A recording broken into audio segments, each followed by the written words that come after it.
Assalamualaikum warahmatullahi wabarakatuh. Selamat datang di kelompok diskusi kami. Perkenalkan kami dari kelompok 3, mahasiswa mata kuliah Hukum dan HAM Universitas Muhammadiyah Malang.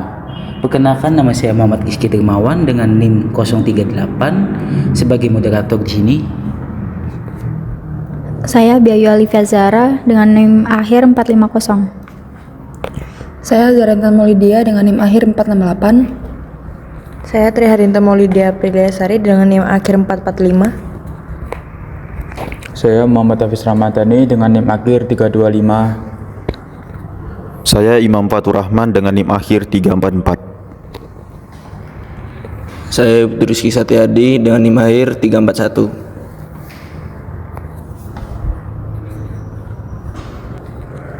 Pada kesempatan ini kami akan mendiskusikan tema 2, yaitu hak digital sebagai hak asasi manusia, pengawasan cyber dan privasi warga negara menggunakan metode problem based learning 7 jam dari Maastricht University.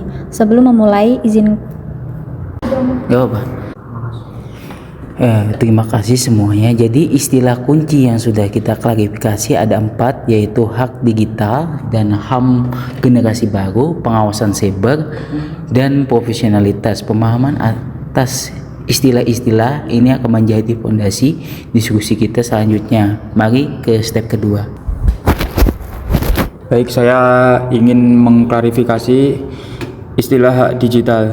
Hak digital adalah hak yang dimiliki setiap warga negara di ruang digital, mencangkup hak privasi data, hak berekspresi secara online, dan hak untuk mengakses internet secara bebas. Hak ini lahir seiring berkembangnya teknologi informasi dan komunikasi yang kini menjadi bagian yang tidak bisa terpisahkan dari kehidupan sehari-hari.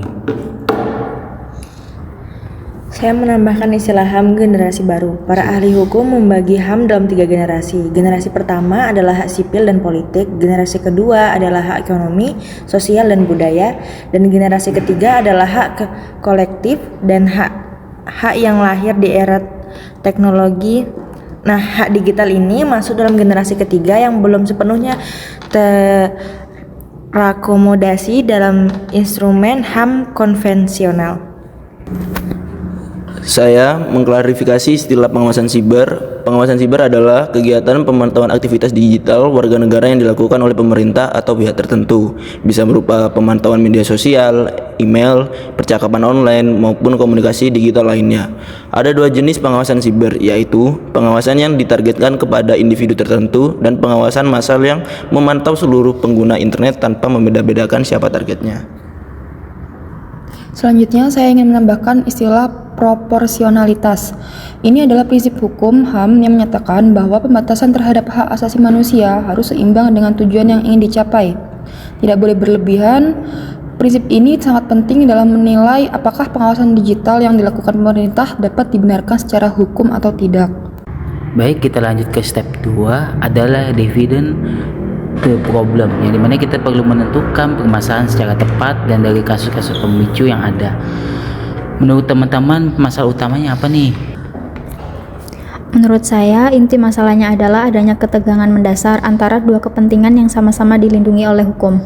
Di satu sisi, negara memiliki kewajiban untuk menjaga keamanan nasional, mencegah penyebaran hoaks, ujaran kebencian, dan ancaman terorisme cyber. Di sisi lain, warga negara memiliki hak konstitusional atas privasi, perlindungan data pribadi, dan kebebasan berekspresi yang tidak boleh dilanggar begitu saja. Saya setuju dengan teman saya. Dan yang membuat masalah ini semakin kompleks adalah regulasi yang ada saat ini, khususnya UU ITE, belum memberikan batasan yang jelas tentang sejauh mana negara boleh melakukan pengawasan digital. Akibatnya terjadi ketidakpastian hukum yang berpotensi merugikan warga negara. Menambahkan dari teman-teman, saya rasa ada juga masalah ketidakseimbangan kekuasaan. Pemerintah memiliki sumber daya dan teknologi yang sangat besar untuk melakukan pengawasan. Sementara warga negara seringkali tidak tahu bahwa mereka sedang dipantau dan tidak memiliki mekanisme yang efektif untuk melindungi diri. Baik, selanjutnya kita masuk ke step 3, adanya brainstorming, yang dimana kita bahas mengemukakan pendapat-pendapat dan ide-ide yang diterima tanpa dikritisi. Kita akan bereksplorasi penyebab masalahnya dan kemungkinan dari solusinya. Mungkin dari teman-teman dulu Gimana?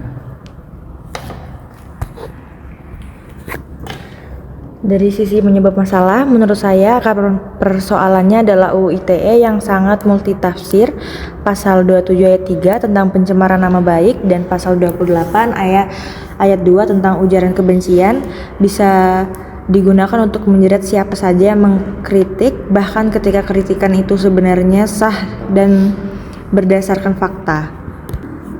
Saya setuju dan menambahkan bahwa tidak adanya lembaga independen yang mengawasi praktik pengawasan digital pemerintah juga menjadi penyebab besar. Siapa yang mengawasi pengawas? Saat ini belum ada jawaban yang jelas untuk pertanyaan itu. Dari perspektif saya, masalahnya juga ada pada rendahnya literasi digital dan literasi hukum masyarakat. Banyak warga yang tidak tahu hak-hak digitalnya, tidak tahu bahwa ada UU Perlindungan Data Pribadi, dan tidak tahu ada langkah apa yang bisa diambil ketika hak digitalnya dilanggar. Saya ingin menyampaikan pendapat yang sedikit berbeda. Mungkin masalahnya bukan semata-mata pada regulasinya, tapi pada implementasi dan penegakan hukumnya. UU PDP sudah ada, tapi lembaga pengawasnya belum terbentuk. Artinya, ada gap antara aturan di atas kertas dengan realita di lapangan. Dari sisi solusi, saya usulkan perlunya revisi menyeluruh UU ITE agar lebih presisi dan tidak bisa digunakan sembarangan untuk membungkam ekspresi yang sah. Saya usulkan pembentukan komisi independen pengawas ruang digital yang anggotanya bukan hanya dari pemerintah, tapi juga dari akademisi, masyarakat sipil, dan pakar teknologi. Dan saya usulkan mekanisme judicial oversight, artinya setiap pengawasan digital yang akan dilakukan pemerintah harus mendapatkan izin dari pengadilan terlebih dahulu, seperti yang diterapkan di banyak negara demokratis.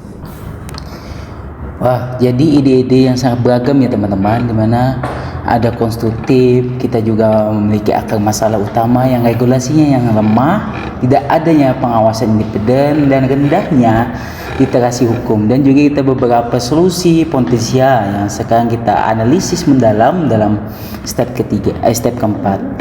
Baik, kita lanjut pada step keempat adalah struktur dan analisis, yang dimana dari kelompok kami isu dan hubungan secara sistematis dengan fakta dan aktornya atau aturan hukum yang relevan. Mungkin dari teman-teman ini gimana?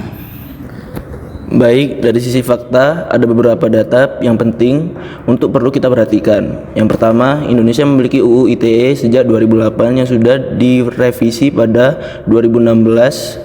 Namun masih banyak pasal bermasalah. Kedua, berdasarkan laporan Safenet tahun 2023 tercatat ratusan kasus kriminalisasi ekspresi digital di Indonesia, termasuk jurnalis, aktivis, bahkan korban yang kekerasan yang justru dilaporkan baik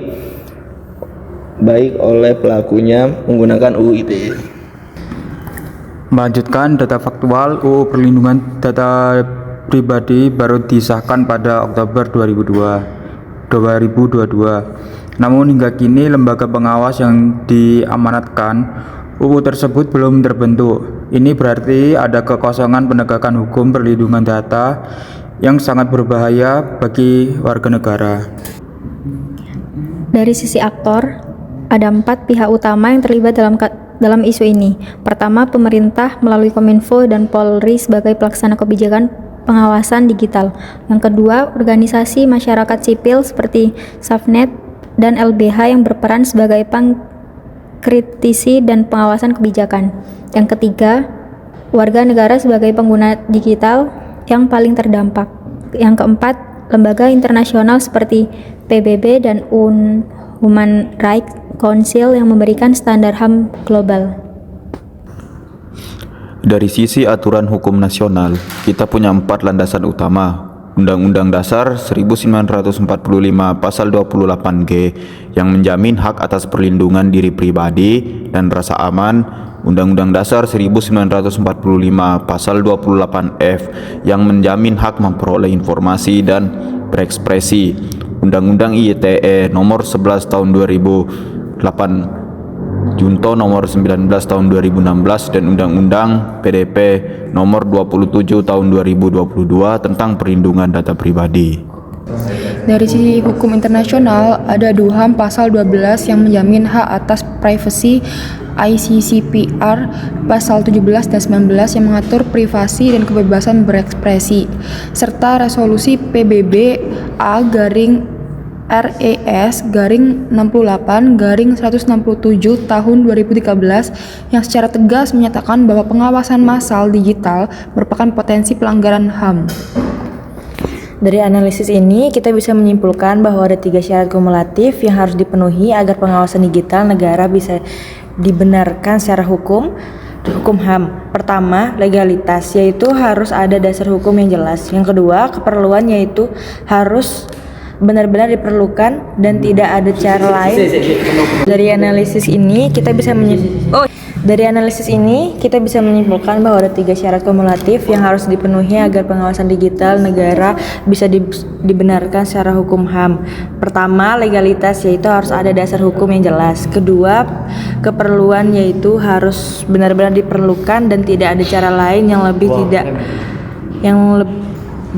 tidak membatasi hak. Ketiga, proporsionalitas, yaitu tidak boleh berlebihan melebihi apa yang diperlukan. Oke, jadi analisisnya sangat mendalam dari teman-teman ini. Jadi kita bisa melihat bahwa pengawasan dari digital massa tanpa izin dari pengadilan jelas tidak memenuhi 3 syarat yang tersebut tadi, khususnya pada saat keperluan dan proporsionalitas. Oke, baik, kita lanjut. Mari ke step kelima. Jadi ke step kelima ini adalah artinya merumuskan atau learning objektif, yang dimana hal-hal yang spesifik yang perlu kita pelajari berdasarkan diskusi yang sudah berlangsung. Mungkin dari teman-teman ini gimana?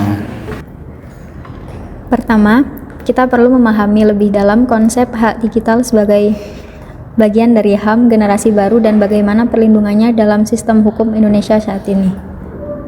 Kedua, kita perlu menganalisis secara lebih mendalam hubungan antara keamanan cyber dan hak privasi, serta bagaimana negara-negara lain berhasil menyeimbangkan keduanya.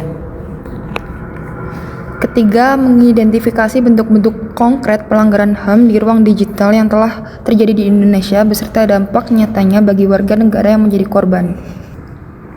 Keempat, mengevaluasi apakah kebijakan pengawasan digital yang berlaku saat ini sudah sesuai atau masih bertentangan dengan prinsip-prinsip HAM, baik nasional maupun internasional, untuk kemudian merumuskan rekomendasi perbaikannya. Jadi keempat learning objektif yang dirumuskan sama teman-teman itu sangat menarik ya, yang dimana sudah dirumuskan dengan baik. Oke, baik, kita lanjut pada step ke-6, dimana step ke-6 ini adalah step directing learning, yang dimana diskusi hari ini dari kelompok kami telah membagi tugas pencarian sumber-sumber secara mandiri. Mungkin silakan dari teman-teman menyampaikan temuan dari sumber apa yang kalian pelajari hari ini. Saya mempelajari laporan tahunan SafeNet tahun 2023 tentang kebebasan berekspresi digital di Indonesia. Laporan ini mencatat adanya peningkatan kasus kriminalisasi ekspresi digital dari tahun ke tahun. Yang paling mengkhawatirkan, banyak korban adalah orang-orang yang justru sedang melaporkan pelanggaran atau menyampaikan kritik yang konstruktif terhadap kebijakan pemerintah. Saya mempelajari laporan Komnas HAM dan beberapa putusan Mahkamah Konstitusi terkait uji materi UU ITE. Dari situ saya menemukan bahwa Komnas HAM sendiri sudah merekomendasikan agar pasal-pasal karet dalam UU ITE segera direvisi karena bertentangan dengan jaminan HAM dalam konstitusi. Saya melakukan studi perbandingan regulasi. Saya mempelajari GDPR dari Uni Eropa sebagai model perlindungan data pribadi yang sangat komprehensif, dan juga regulasi pengawasan digital di Jerman yang mengharuskan adanya izin pengadilan sebelum pemerintah bisa memantau komunikasi warga. Dua model ini sangat relevan sebagai referensi untuk Indonesia. Saya mempelajari resolusi PBB A/RES/68/167 tahun 2013 tentang hak atas privasi di era digital. Resolusi ini sangat tegas menyatakan bahwa pengawasan komunikasi digital yang tidak proporsional dan diam-diam merupakan tindakan yang berpotensi melanggar HAM dan bertentangan dengan kewajiban negara dalam hukum internasional. Baik, sumber-sumber dari teman-teman ini sangat relevan dan kuat. Temuan ini menjadi dasar penting untuk kesimpulan yang rekomendasi dari kita. Oke, masuk ke step terakhir, yaitu step ketujuh adalah reporting and synthesis, yang dimana kita merumuskan kesimpulan dan rekomendasi hasil akhir diskusi kita ini. Mungkin dari teman-teman gimana? Berdasarkan seluruh diskusi yang telah berlangsung, kesimpulan kami adalah sebagai berikut. Yang pertama adalah hak digital adalah hak asasi manusia yang dijamin secara konstitusional dan berlaku penuh di ruang digital. Kedua, pengawasan digital oleh negara pada prinsipnya dapat dibenarkan, namun harus memenuhi 3 syarat kumulatif, yaitu legalitas, keperluan, dan proporsionalitas. Ketiga, UU ITE dalam kondisinya saat ini belum memenuhi standar HAM karena rumusannya yang multitafsir dan berpotensi penyalahgunaannya yang sangat besar. Yang keempat, UU PDP merupakan langkah maju, namun implementasinya masih sangat lemah karena lembaga pengawas yang diamanatkan belum terbentuk. Oke, dari keseluruhan diskusi yang kita bangun lewat metode Seven Zoom, yang dimana kita dapat simpulkan bahwa isu hak digital di Indonesia lahir pada benturan dari 2 kepentingan yang sama, dilindungi oleh konstitusi, yaitu kebijakan negara menjaga keamanan nasional dari sisi dan hak warga negara atas prinsip serta kebebasan berekspresi dari sisi lain, sebagaimana dijamin dalam pasal UUD 1945 pasal 28G dan pasal 28F. Hak digital termasuk HAM generasi ketiga, instrumen hukumnya belum sematang generasi yang sebelumnya, sehingga sangat rentan dikalahkan dengan dalih keamanan, padahal belum tentu sesuai dengan prinsip HAM. Supaya pengawasan digital oleh negara bisa dibenarkan secara hukum, ada 3 syarat yang harus dipenuhi terlebih dahulu, teman-teman. Sekaligus yaitu secara yang pertama ada legalitas, yang kedua keperluan, yang ketiga ada proporsionalitas. Sayangnya dalam Undang-Undang ITE nomor 11 tahun 2008 yang telah diubah dengan Undang-Undang nomor 19 tahun 2016 yang masih jauh dari standarisasi.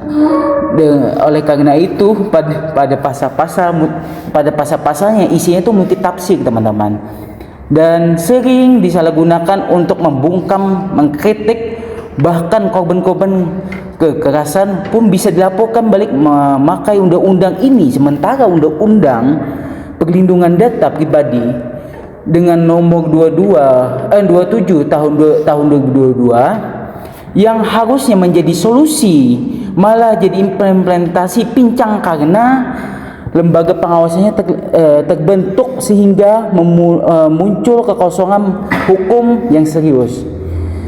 Sebagai pembanding dalam model internasional dari Jerman dan GDPR Uni Eropa memang tidak bisa langsung diterapkan di Indonesia, tetapi beda konteks hukumnya dan budayanya. Tetapi dari prinsip dasar seperti kewajiban izin pengadilan, pengawasan independen tetap relevan untuk diadaptasi, apalagi secara internasional, didukung dengan oleh DUMHAM dan pasal 12 dan pasal CVVR pasal 17 dan 19 serta resolusi PBB yang dijelaskan tadi garis tahun 2013 menegaskan bahwa pengawasan digital yang diam-diam tidak proporsional berpotensi melanggar HAM atas dasar kelompok-kelompok yang merekomendasikan secara revisi UU ITE nomor 11 tahun 2008 Junto pasal 19 tahun 2016 percepatan pembentukan lembaga dan pengawasan dasar pribadi UU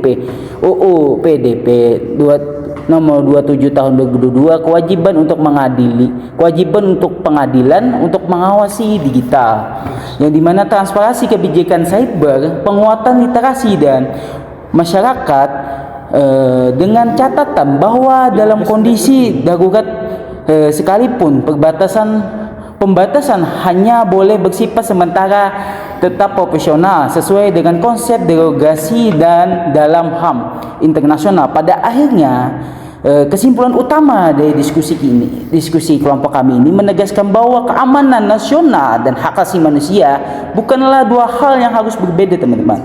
Regulasinya yang legal, transparansi dan profesional dan akuntabel, di mana Indonesia tetap membangun tata kelola peluang yang aman sekaligus menghormati martabat setiap warga negara. Oke.